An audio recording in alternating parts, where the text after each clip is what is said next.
Bonsoir à toutes, bonsoir à tous et bonsoir Amanda. Bonsoir. Amanda Sters, comment ça va tout d'abord? Très bien, et vous? Ça va bien, merci.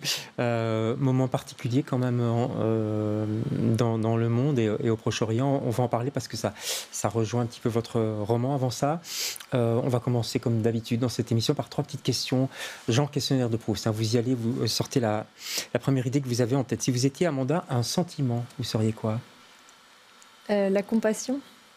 La compassion. Ah bah oui, on en a besoin en ce moment, hein. C'est un beau sentiment. Si vous étiez un pays, Un pays sans frontières. pas mal. Belle réponse. Et c'est plus un pays alors du coup, ceci dit. Si, enfin bon. Oui. Une terre, on va dire, une terre sans frontières. Et si vous étiez un roman, une référence de roman? Oh, ça, c'est très dur. Je pense Oui, que mais peut-être un c'est roman qui vous a marqué au-delà des autres. euh, peut-être Le Petit Prince de Ah ouais? Saint-Exupéry. Pourquoi? Parce qu'il y a dans la façon de s'adresser aux enfants un universalisme qui me touche et qui marche à chaque âge, en fait. Complètement. Je suis tout à fait d'accord avec vous. Et ça marche encore aujourd'hui, hein. Je veux dire, ça a été écrit il y a longtemps, on peut le lire à nos enfants, à nos petits-enfants, ça fonctionne. Ouais, avec, je pense, une lecture différente à chaque fois qu'on le relit. Tout à fait. C'est incroyable ce livre. En tout cas, vous êtes, Amanda, pour votre livre, l'invité de LCR ce soir.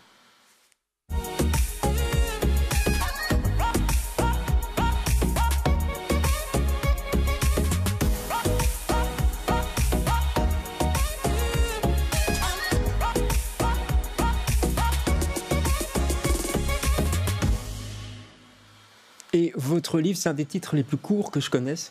Voilà, ça s'appelle C. C'est très mystérieux. On va en parler. C'est comme quoi, on va en parler dans cette émission. Avant ça, je voudrais qu'on parle quand même de l'actualité, des otages israéliens qui sont pour l'instant, au moment où on parle, je crois que c'était hier, ça a commencé le fait de rendre les otages israéliens. Vous parlez du 7 octobre et de ses conséquences, vous parlez du traumatisme aussi que ça a réveillé, de la montée de l'antisémitisme, de la montée de l'extrême droite. C'est quoi l'actualité pour vous en tant que romancière? C'est une polarisation de la société qui m'effraie, en fait, une impossibilité de retrouver de la nuance du débat. Donc, espérons que cette ouverture soit le début d'un processus de paix. On y croit depuis des centaines d'années. Ouais. Je pense que c'est complexe, c'est une région extrêmement compliquée. Malheureusement, tous les Instagrammeurs sont devenus spécialistes de la région. Je pense qu'il est temps de prendre la mesure justement de la nécessité de comprendre avant de parler et puis de la nuance qu'il faut apporter dans cet espace. Ouais. Il n'y a pas assez de nuances selon vous?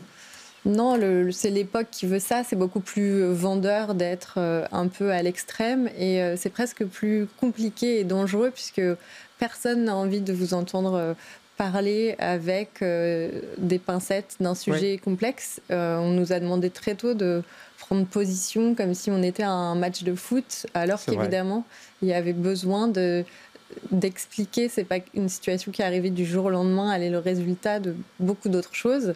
Et en tant que romancière, en tout cas, j'avais besoin de dire qu'il nous fallait un petit temps de recul et de réflexion pour pouvoir s'exprimer. Oui, parce que du coup, ça attise les extrêmes. Le fait de prendre comme ça des positions souvent plus radicales, ça attise des positions radicales. C'est comme un cercle vicieux, en fait. Et les extrêmes s'alimentent et ils ont besoin et intérêt les uns aux autres. Et évidemment, je pense que mon rôle, ça ne veut pas dire de dépassionner le débat. On peut être passionné par ce débat, on peut avoir de l'émotion, on peut avoir de la compassion, comme on disait au début de l'émission, et justement essayer, et c'est le principe d'un romancier, de se mettre à la place des uns et des autres pour pouvoir comprendre que le monde a plusieurs façons d'aborder les choses et plusieurs perceptions différentes et que toutes peuvent se valoir jusqu'à un certain point et qu'il faut en tout cas tenter de comprendre les uns les autres pour arriver à un processus de paix. Alors, la romancière que vous êtes, vous installez 2 personnages fictionnels. Rebecca, qui est éditrice, et Gilles, qui est architecte. C'est un couple qui ne va pas trop bien, ils ne se comprennent plus. Autour de ce couple gravitent d'autres personnages fictionnels, mais aussi des personnages réels. Vous évoquez Macron, il y a des noms, Bardella, qui reviennent. C'était important d'inscrire votre roman, une pure fiction, dans du réel. En fait, tout le décor est ancré dans quelque chose d'extrêmement réaliste. Non seulement les personnages, mais aussi tous les faits qui vont se dérouler. C'est un livre très documenté, presque un livre de journaliste sous certains aspects. Et puis, à l'intérieur, je fais vivre des personnages fictifs et une chose qu'on va évoquer, j'imagine, un champignon qui pousse au plafond de l'appartement de ce couple et qui fait rentrer du surnaturel dans le roman. Et pour me permettre de faire rentrer du surnaturel, il fallait que ce soit ancré dans quelque chose d'extrêmement réaliste. D'où le C comme champignon. D'où vient l'idée d'ailleurs de ce champignon? Je me suis dit, mais qu'est-ce qui lui est passé par la tête pour avoir cette idée qui est assez géniale quelque part, parce que c'est un symbole aussi, hein. Ouais, c'est très kafkaïen, ce que j'ai toujours aimé, mais c'est la première fois que je me frotte vraiment à quelque chose de surnaturel. En fait, je voyais depuis 2 ans une actualité se dérouler sous mes yeux qui avait l'air complètement surnaturelle. J'avais l'impression d'être tombée dans un épisode de South Park. Et en fait, tout était tellement ridicule et improbable que pour dépasser ça en fiction, il fallait quelque chose d'au-dessus, quoi. Il fallait passer encore au-dessus de ce surnaturel qui était devenu notre réalité. Sauf que le champignon, en plus, c'est quelque chose de surnaturel. J'y ai pensé ce week-end en lisant votre livre. Je me promenais, pour tout vous dire, dans la campagne. Et les champignons sont là, hein, dans les prairies, ça pousse. Et je me souviens d'une émission que j'avais entendue sur le fait que les champignons ne sont ni végétales, ni animales. Enfin, c'est quelque chose... C'est une espèce à part. C'est une espèce en soi. Oui. Et ça, c'est naturel, je trouve. C'est un être, si je puis dire, surnaturel. Oui, tout à fait. Auquel on découvre des propriétés à chaque fois. Alors, évidemment, les propriétés qu'on connaît psychédéliques, mais il y a aussi des propriétés de guérison, parce que la pénicilline, fabriquée avec des champignons. Voilà. Donc, c'est assez étrange. C'est le bien et le mal. C'est une sorte d'incarnation terrifiante, et en même temps, ils sont presque fascinés par sa beauté. Donc, ils sont entre 2 sentiments en permanence, et c'est un peu, pour moi, c'est cette fascination du pire à laquelle on assiste en ce moment, qui est une sorte de... Quand les gens se disent, bon allez, on va voter aux extrêmes parce qu'on n'en peut plus, et foutu pour foutu, on va aller jusqu'au bout. Il y a quelque chose d'un peu de suicidaire, de vertigineux, qui me faisait penser à... Évidemment, c'est une métaphore de ce que la société traverse. Alors Rebecca, pas la libraire, l'éditrice, elle va se tourner plus vers la spiritualité, la religion. Elle est juive, elle est croyante. Ça va l'aider à comprendre ce qui se passe autour d'elle. Son mari, lui, Gilles, va de plus en plus s'éloigner, flirter avec les idées du RN carrément, quoi. Quand le livre s'ouvre, elle n'est pas encore croyante, et elle est juive de tradition. Et puis soudain, cet octobre la ramène à quelque chose de son identité qu'elle croyait avoir laissé de côté.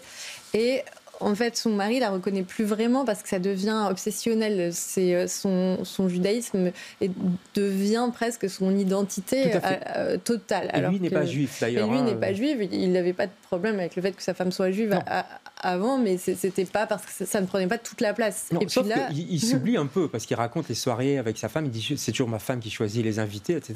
Donc il s'est mis un peu de côté. Mais surtout parce qu'elle est dans ce monde un peu intello, et qu'elle méprise un peu le monde duquel lui vient, et donc il y a un fossé qui se crée. Puis il va rencontrer une femme, et non seulement commencer à tromper sa femme physiquement, mais aussi moralement, puisque cette femme, elle vote pour le Rassemblement national. C'est un peu machiavélique. Là, c'est la romancière qui s'est amusée quand même à camper. Cette femme est terrible. Je me suis beaucoup amusée, et j'ai beaucoup ri, en espérant que ça vous fasse rire aussi, parce que c'est vraiment une satire sociale. Bien sûr. pour réfléchir, mais ça part quand même de quelque chose d'extrêmement enlevé et drôle. Oui, bien sûr. Alors il y a ce